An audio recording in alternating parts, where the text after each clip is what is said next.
북한 정부가 외화벌이를 위해 운영하는 충격적인 비밀이 밝혀졌습니다. 북한산 마약은 세계 최고 수준의 순도와 강력한 효과로 국제 불법 시장에서 품질 보증으로 통합니다. 중국과 동남아는 물론 유럽과 북미까지 퍼진 이 마약은 국가 주도로 운영되는 첨단 제조 시설에서 생산됩니다. 북한은 이를 통해 막대한 이익을 챙기며 국제 불법 마약 시장에서 입지를 넓히고 있습니다. 순도 높은 마약 뒤에 숨겨진 어두운 진실, 그 진실을 말하고자 합니다. 안녕하세요.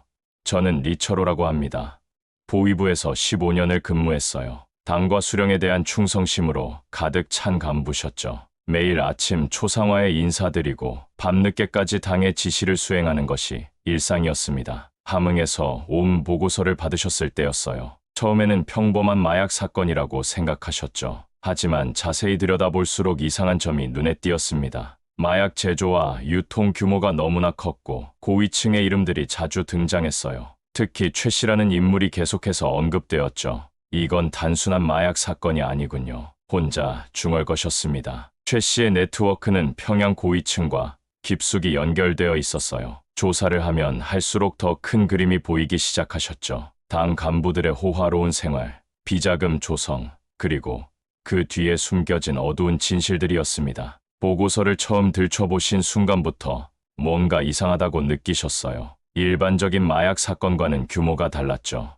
보통 마약 사건이라면 지역 단위의 소규모, 조직이 대부분이었습니다. 하지만 이번에는 전국적인 네트워크가 존재했어요. 심지어 국경을 넘어 중국까지 이어져 있었죠. 최 씨의 배경을 조사하시면서 더욱 놀라운 사실들을 발견하셨습니다. 그는 평범한 마약상이 아니었어요. 39호실과 긴밀한 관계를 맺고 있었죠. 불법 자금 세탁에도 관여하고 계셨습니다. 마약은 그저 시작일 뿐이었어요. 위조 지폐, 가짜 담배, 불법 무기 거래까지 모든 것이 연결되어 있었죠. 어느 날 한 제보자를 만나보셨습니다. 그는 최 씨 조직의 전직 회계 담당이었어요. 떨리는 목소리로 충격적인 증언을 하셨죠. 마약 자금이 어디로 흘러가는지, 누가 이 거대한 조직을 보호하는지 모든 것을 알려주셨습니다. 증거를 수집하시면서 점점 더 깊은 곳으로 들어가셨어요. 매일 밤 늦게까지 사무실에 남아 자료들을 검토하셨죠. 때로는 아내가 걱정스러운 눈빛으로 바라보곤 했습니다. 하지만 이미 돌이킬 수 없는 강을 건너고 계셨어요. 진실을 찾아야만 했죠.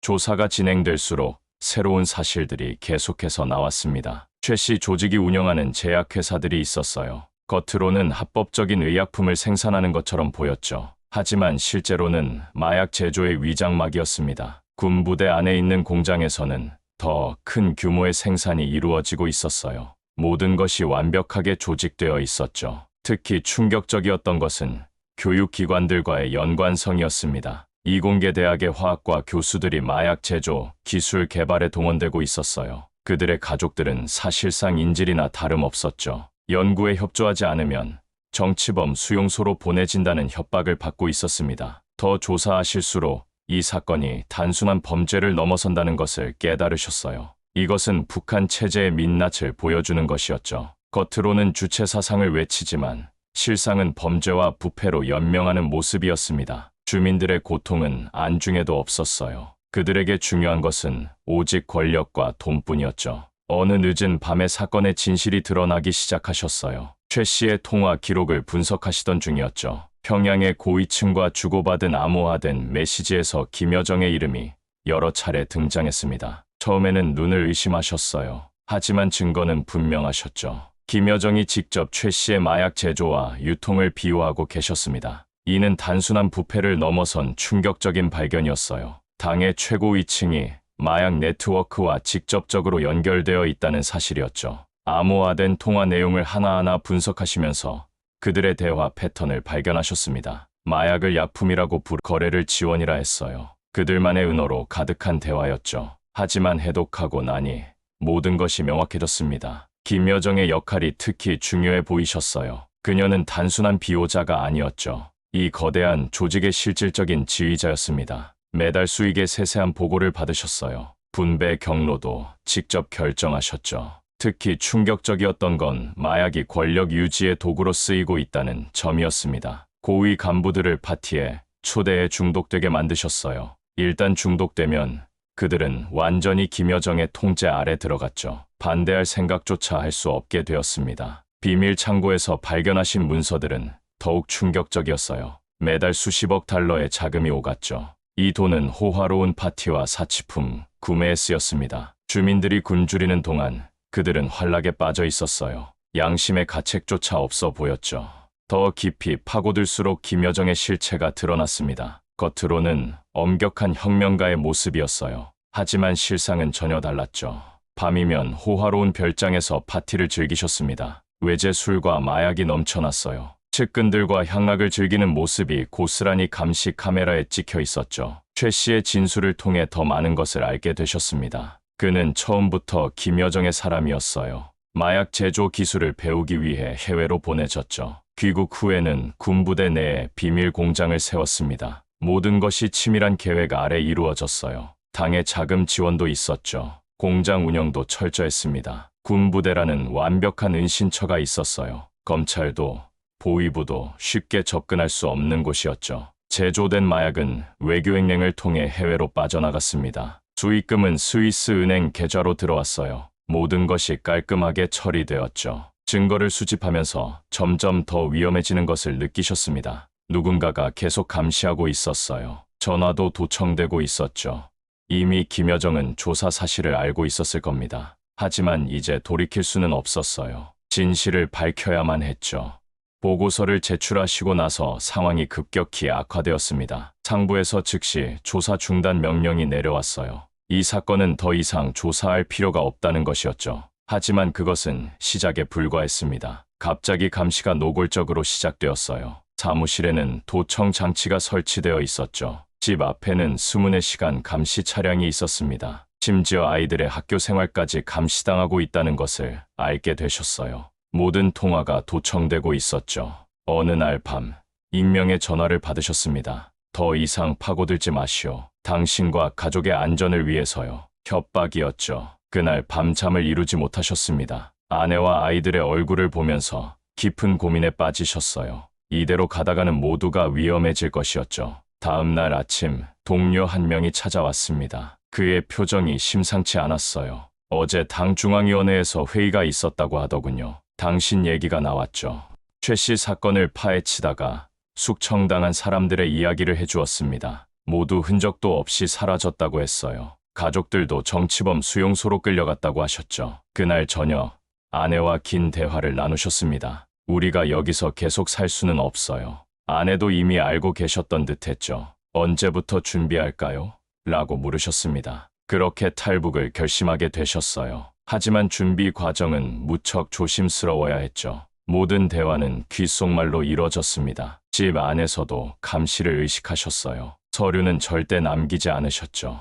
아이들에게는 아무것도 말해줄 수 없었습니다. 그들의 무심한 말 한마디가 모든 것을 망칠 수 있었어요. 학교에서 실수로 말할 수도 있었죠. 탈출 경로를 결정하는 것이 가장 어려웠습니다. 일반적인 탈북 루트는 사용할 수 없었어요. 이미 당신의 사진이 국경 지역에 배포되어 있을 것이었죠. 게다가 가족 모두가 함께 움직여야 했습니다. 위험성은 더욱 커졌어요. 하나라도 실수하면 모두가 끝장이었죠. 외교 라인을 통한 탈출을 계획하셨습니다. 보위부에서 근무하면서 알게 된 몇몇 외교관들이 도움을 줄 수 있었어요. 그들도 큰 위험을 감수해야 했죠. 하지만 당신의 정보가 필요했나 봅니다. 김여정의 비리를 폭로할 수 있는 증거들이요. 거래가 성사되었죠. 준비하는 동안 심리적 압박이 가장 힘들었습니다. 매 순간 발각될 수 있다는 두려움이 있었어요. 가족들의 안전에 대한 걱정도 컸죠. 모든 것을 뒤로 하고 떠나야 한다는 생각에 우울해지기도 했습니다. 30년 넘게 살아온 곳이었어요. 정이 들지 않을 수 없었죠. 마지막으로 남은 것은 시기를 결정하는 것이었습니다. 너무 서두르면 실수할 수 있었어요. 하지만 늦추면 기회를 놓칠 수도 있었죠. 모든 것은 완벽한 타이밍에 맞춰져야 했습니다. 외교관들의 일정, 국경 경비의 허점, 날씨까지 모든 것을 고려하셨어요. 그리고 마침내 그날이 정해졌죠. 탈출 당일 모든 것이 계획대로 진행되어야 했습니다. 아이들은 평소처럼 등교했어요. 아내도 시장에 가신 것처럼 행동하셨죠. 당신은 출근하듯 사무실로 향하셨습니다. 오후 2시 첫 번째 신호가 왔어요. 중국 대사관에 차량이 준비되었다는 뜻이었죠. 3시에는 아내가 아이들을 데리고 미리 정해진 장소로 이동하셨습니다. 간단한 짐 가방 하나씩만 들고 나왔어요. 평소와 다른 모습을 보이면 안 됐죠. 4시, 당신도 사무실을 나서셨습니다. 미행 차량을 따돌리는 것이 중요했어요. 미리 준비한 조치들이 하나씩 실행되었죠. 가짜 정보를 흘려놓은 덕분에 감시의 눈을 잠시 피할 수 있었습니다. 중국 대사관 차량과 접선하는 순간이 가장 위험했어요. 어떤 실수도 용납될 수 없었죠. 다행히 모든 것이 순조롭게 진행되었습니다. 가족들과 재회하자마자 차는 곧장 공항으로 향했어요. 외교행랑으로 위장한 짐 속에는 증거 자료들이 가득했죠. 비행기는 이미 대기하고 있었습니다. 중국으로 향하는 전기편이었어요. 하지만 그들은 몰랐죠. 우리가 탈북자라는 사실을요. 비행기가 이륙하는 순간 심장이 터질 것 같았습니다. 베이징에 도착하자마자 다른 조력자들이 우리를 맞이했어요. 곧바로 안전가옥으로 이동했죠. 이제 절반은 성공한 겁니다. 하지만 아직 안심하기는 이르셨어요. 북한의 추적을 피해 동남아시아로 가야 했죠. 대한민국에 도착하신 첫날이 선명하게 기억나십니다. 모든 것이 낯설고 새로웠어요. 하나원에서의 교육이 시작되었죠. 북한 보위부 출신이라는 점 때문에 특별한 관심을 받으셨습니다. 정차 과정에서 예상치 못한 기회가 찾아왔어요. 북한의 해킹 기술과 보안 시스템에 대해 잘 알고 계셨죠. 국가정보원에서 자문역을 제안했습니다. 당신의 경험이 남한의 사이버 보안에 도움이 될 거라고 했어요. 그렇게 새로운 직장이 정해졌죠. 아이들은 학교에 잘 적응해 나갔습니다. 처음에는 말투 때문에 놀림을 받기도 했어요. 하지만 금방 친구들을 사귀었죠.